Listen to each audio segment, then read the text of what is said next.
আলোচক, মিডিয়া ব্যক্তিত্ব ও রাজনীতিবিদ ডক্টর ফয়জুল হক।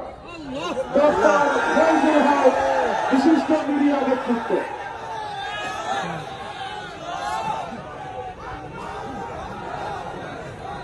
ভাই একটু ভিডিও করতে পারেন, বুঝছেন?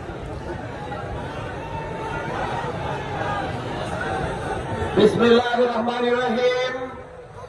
চরমোনাইয়ের বার্ষিক মাহফিলে আগত লক্ষ লক্ষ মুসলিয়ান, মঞ্চ উপবিষ্ট জাতীয় নেতৃবৃন্দ, ওলামা মাশায়েখ, পীর মাশায়েখ, অত্র মাদ্রাসার ছাত্রবৃন্দ, আসসালামু আলাইকুম ওয়া রাহমাতুল্লাহি ওয়া বারাকাতুহু। বক্তব্য দীর্ঘায়িত করার কোন সুযোগ নেই, শুধু আপনাদেরকে একটি কথা স্মরণ করিয়ে দিতে চাই।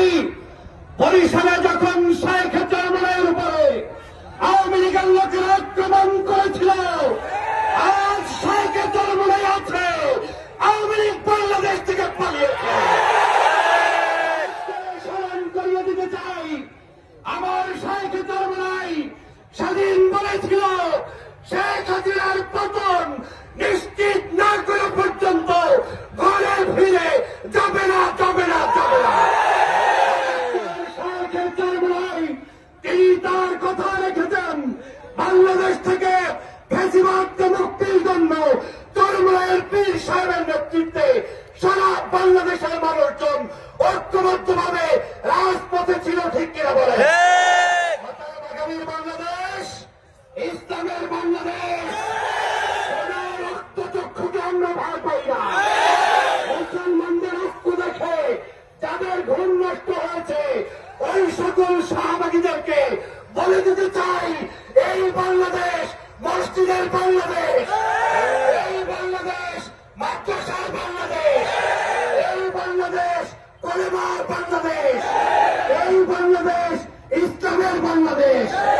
এই বাংলাদেশ কেমন হবে সেটা তোমাদের কাছ থেকে শিখতে হবে না, ঠিক কিনা বলে?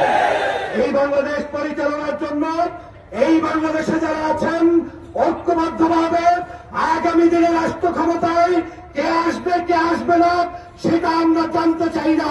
আমরা জানতে চাই সংসদের মধ্যে কোরআনের আওয়াজ থাকতে হবে, সংসদের মধ্যে ইসলামের ধ্বনি থাকতে হবে। অতএব যারা যারা ইসলামকে প্রতিষ্ঠিত করতে চান, দাঁড়িয়ে নারায়ে তাকবীরের ধ্বনি দিতে হবে।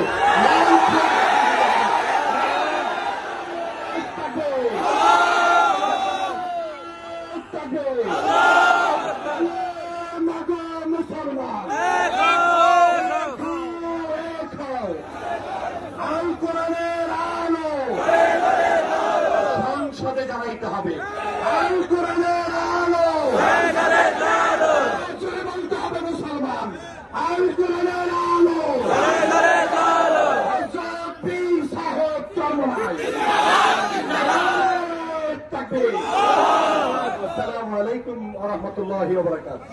অসংখ্য ধন্যবাদ ডক্টর ফয়জুল হক সাহেবকে। সম্মানিত উপস্থিতি, ইসলামী আন্দোলন বাংলাদেশকে জানার জন্য আপনাদের মাঝে